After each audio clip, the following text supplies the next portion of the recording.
This is Charlie Parsons for Boxing Social in association with Betfred. Delighted to be joined as always with Mark Neilson. What we're going to do in this episode is something a little bit different. An idea I had, obviously we're situated here in the southwest where Mark is putting on shows in Swindon and almost across the southwest as well, but you grow and everything in your company has been grown from the southwest. It is boxing's most deprived area in England. So we'll sort of talk about what you're trying to do in terms of transcending it through to that next level, the shows that you've got going on in Swindon and in other places, how you got into the sport, etc, etc. So yeah, we will start from a very, very grassroots level. Boxing for you, what's your first memory of the sport? And obviously I know your dad was a fighter, so if you just talk a little bit about that. Well, we've just grown up with it. It's all I've known from a young age. My dad was really young when he had us kids, so he had my brother at 16, me at 18, my younger brother at 23. So while he's in the prime of his career as a pro, he's got these young kids sort of hanging around the house. So it's all we've known. So, you know, we're early boxing newses and Ring magazines. I've got, having sent us spread pictures all over my bedroom wall. We just grew up with it. I think I was in a boxing gym from about 6 years old. My dad was obviously a pro. My granddad was a treasurer of the local amateur club.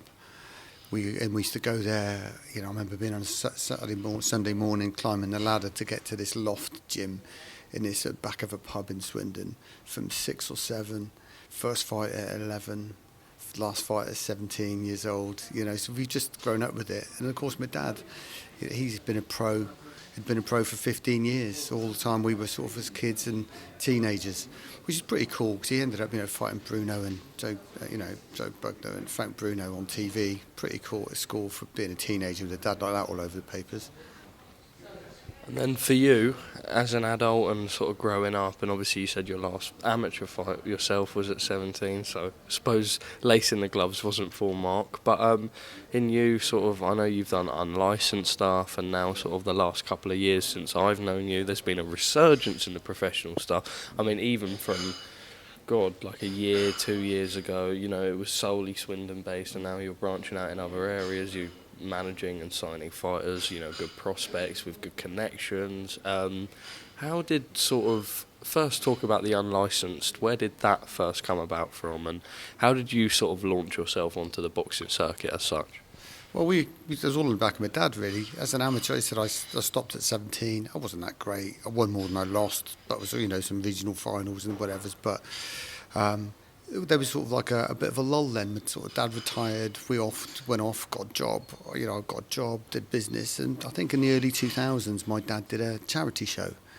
It was way before White Collar had even started, and he filled up a venue like 1,000 people and raised about 20 grand for charity. And then my mum passed away back in 2007, and my dad did another charity show to raise money for mum's charity, because it was cancer, and again raised a stink loads of money. And we then thought, I think the White Collar was just about to start, the unlicensed.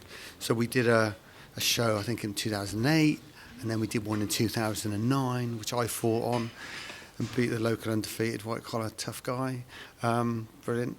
And we then started to do some more unlicensed ones, still giving a bit to charity. I think we gave over 60 grand to charity in the end. And then they just grew and grew. And we actually became one of the biggest White Collar promoters in the country.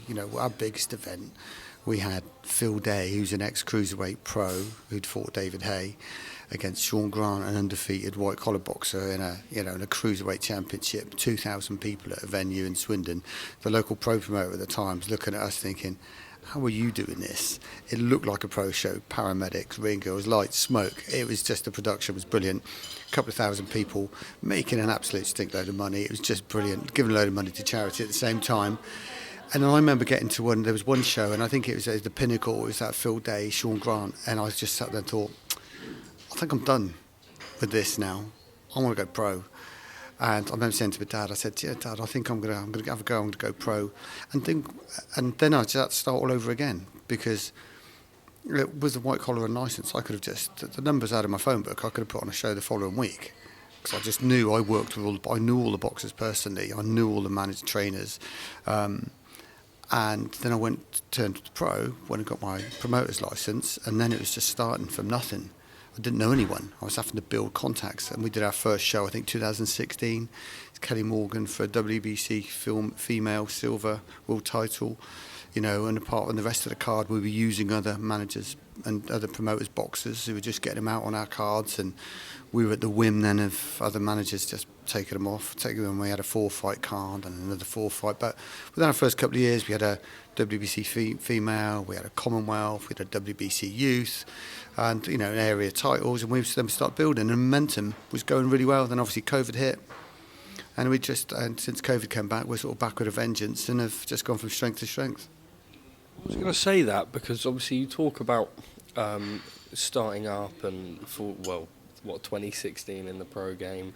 We'll talk a little bit about the transition. You go from unlicensed, where you're putting on these shows, where I suppose unlicensed, it's easy to capture the imagination, and it doesn't necessarily need to be for the hardcore boxing fans, because it's people turning up and it's their friends fighting, or they've heard word of mouth that they know it's going to be a good fight. But you step into the professional game and you almost have a different target market. You've obviously got friends and family of the fighters itself, but there's actually, you get the boxing fans that come out that want to watch the boxing, whereas they wouldn't really come out before for the unlicensed stuff. Making that transition, you say you didn't really know anyone and you were sort of having to get all your contacts up. How was that sort of first 12 to 18 months in the pro game? Obviously very different to something you've experienced before.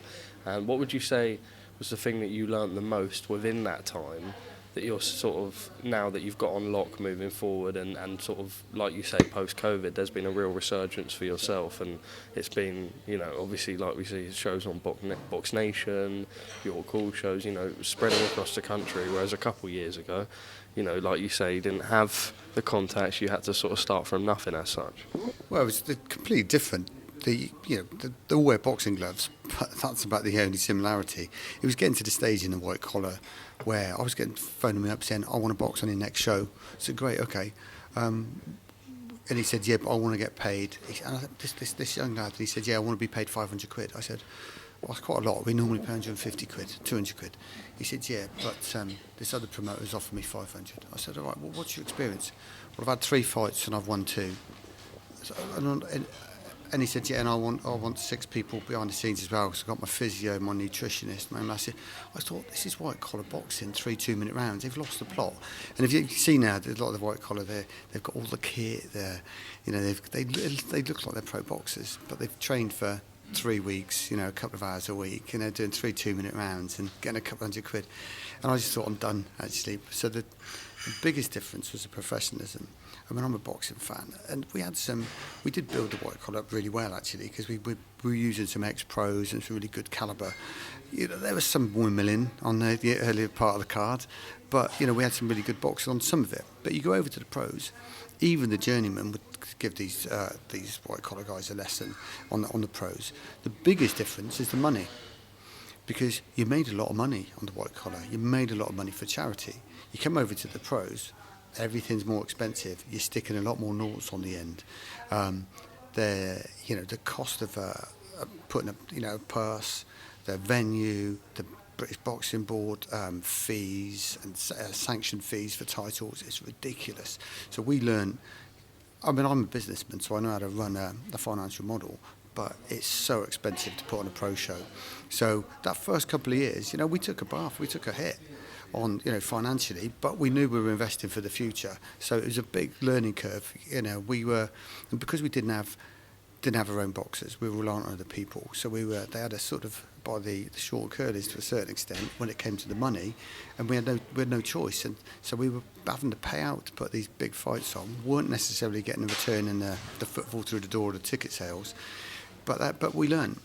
By the time we get to fast forward to just before COVID, I've got a phone book full of pro contacts. Yeah. I know all the managers, I know all the promoters, and I can just, can put on under the card now, and we can just fill those slots. Every single day I'm getting people phoning me up saying, have you got space on this card? I want to get my boxer out. Because a lot of these managers don't have associations with the promoters. If they're not a promoter themselves, then they need somewhere to put their boxers. So we have the luxury of being a manager and a promoter. So not only can we look after our boxers, but we can work with lots of other managers and have relationships with them. So it's a bit of big learning curve, but we're getting there now, because now we're getting the big fights. We're getting boxers on promotional deals. You know, we're signing boxers not even managed by us now on 12, 24, 30, 36 months promotional deals, and which helps them because they can plot out the next year or two of their career. It helps us because we know what boxes we can put on and what titles we can build for. Massive learning curve. But the biggest difference, partly professionalism, but the biggest one was the money. How expensive it is to put on a show. And people don't realise it. I saw a boxer put on recently, he only earned 1,800 quid from an area title fight, and then there was like masses of comments about, mate, that's shit. I was thinking, yeah, I think on that show you got to pay more than me then, mate. Yeah, you know, and but he didn't obviously put on a ticket deal where he made quite a few quid as well. But it's hard, you know, and it's like football. The ones who are doing the Sunday League hoping to get scouted aren't earning any money. It's when they get up there and they get the big league contracts, that's when they get the money. I think Mickey Duff said back in the day, 20 to learn, 20 to earn. The numbers are slightly different now because people don't have that sort of number of fights. But the principle's still the same. But, you know, we've got that luxury now. We've got some really good fighters under contract. We manage a lot, we promote a lot, and we've got some great relationships. So that's enabling us to put on some really good shows now.